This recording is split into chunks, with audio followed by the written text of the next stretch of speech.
Good evening, friends. I am Chrysler Lagbas. I would like to share my thesis that wonders and times are guide to deepen our understanding in responsibilities. So, my first supporting point is that by wondering, we will know what responsibility is. And my second point is responsibility requires time to learn from things that surround us. And my third point is that wonder is something that needs to nurture, guided by responsibilities. And some objected these supporting points. First, they say that responsibility will come if someone will teach you on what responsibility is.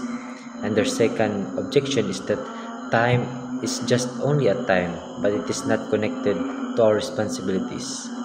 And for the third objection, they say that responsibility cannot be used as a tool to our wonders because wonders is something that came from our mind, while responsibility is through our actions. And my answer to this is that first, responsibility, yes, will come if someone will guide us, but through wonders we will deepen more our knowledge about it.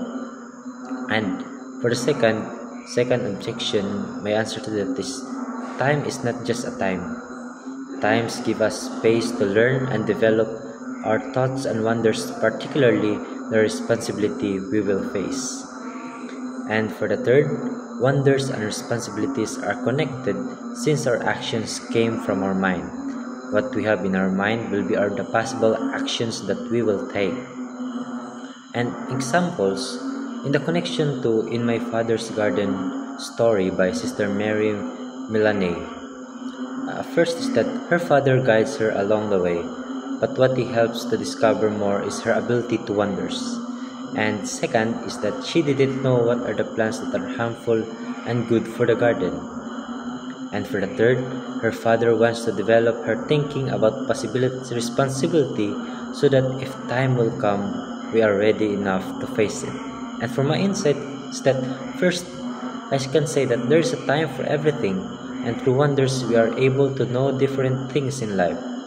And for the second is our responsibilities are not hindrance to our life, but a way to grow and understand things that is new to us. And lastly, our wonders are something that we need to act and accept the responsibilities through guidance. And this is all I can say about my thesis and also my repetition. Thank you.